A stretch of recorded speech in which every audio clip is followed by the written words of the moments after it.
Bonjour à tous, Ludovic Leclerc, votre analyste pour Belgian Investor. Voici la mise à jour en vidéo de mon avis concernant l'or.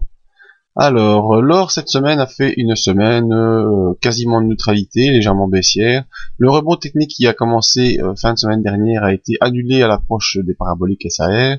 Et donc je vous avais expliqué dans le briefing des jeudi que ce rebond était mort suite à la séance de mercredi. Et qu'on repartait vers le support des 1573. Chose faite vendredi à la clôture, on clôture à 1572,3 $, donc on est toujours sur le contrat futur pour le mois d'avril ici. Et à mon sens, eh bien, cette tendance baissière devrait peut-être se poursuivre. En tout cas, la structure est là pour nous indiquer une poursuite de la tendance baissière. Et le niveau important, c'est 1572, 1573 ici. Ensuite, le support important est à 1549. Donc, on verra si le cours rejoint 1549, il peut encore une fois rebondir pour faire peut-être un rebond moins haut que le rebond précédent en direction des 1596. Et si, par contre, si le cours rebondit dès lundi, en tout cas début de semaine, on sera face à un point bas, moins bas que le précédent, parce que bon, le point bas précédent, il est quand même ici à l'ouverture, vous voyez. Donc, on pourrait repartir. Après, l'important sera de faire un point haut plus haut que le précédent, c'est-à-dire plus haut que 1615. Mais là, on sera en contact de la M20. C'est donc très intéressant de voir la réaction du cours face à cette résistance dynamique baissière. Voyons un peu ce que nous donnent les indicateurs. Alors, vous voyez le MACD, ça je vous en avais parlé dans le briefing, pour ceux qui l'ont lu. Attention, danger de non-croisement MACD. Et il y a eu non-croisement MACD. Donc, on repart à la baisse, qui pourrait donner un potentiel baissier important. Le stochastique, lui, qui essayait de partir en impulsion haussière, a coupé cette impulsion et a recroisé son signal à la baisse. Alors, même chose que sur les analyses graphiques pures, on sait faire des mêmes analyses sur les indicateurs et on voit qu'on est devant des points hauts, de moins en moins hauts, donc un beau témoin aussi de la tendance baissière actuelle. Le RSI, qui avait fait une belle incursion dans l'accélération baissière, est revenu dans la zone neutre pour une séance et puis hop, on repart en impulsion baissière, c'est le schéma un peu classique.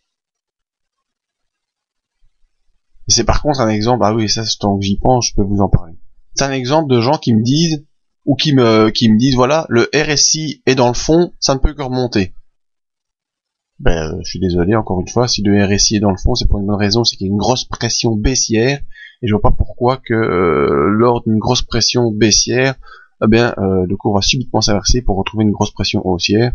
Eh bien non, la preuve en est, encore une fois, on est face à une grosse pression baissière et revenu tenter de s'imposer, même si pour l'instant elle ne va pas plus loin que la séance précédente, mais ceux qui ont pris des positions en voyant le RSI se redresser courant de semaine, en tout cas lundi ou mardi, eh bien sont en train de se poser de grosses questions ici vendredi parce que cette impulsion du RSI qui semblait prometteuse est complètement annulée.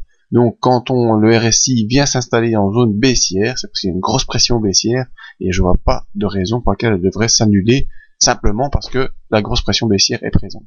Enfin soit c'était un petit aparté par rapport au RSI. Pour ceux qui en veulent plus, ils peuvent toujours me contacter. Continuons notre analyse par l'OBV, toujours très important. Vous voyez la psychologie sur le contrat futur de l'or, ben c'est la débandade, c'est la dèche. On vend, on vend, on vend. Et on vend encore plus que ce qu'on a vendu précédemment. Donc ça c'est mauvais. Tout le monde veut vendre son contrat futur et il n'y a personne qui veut en acheter pour l'instant. Donc les points à surveiller, 1572, voir s'il n'y a pas un rebond à partir de lundi.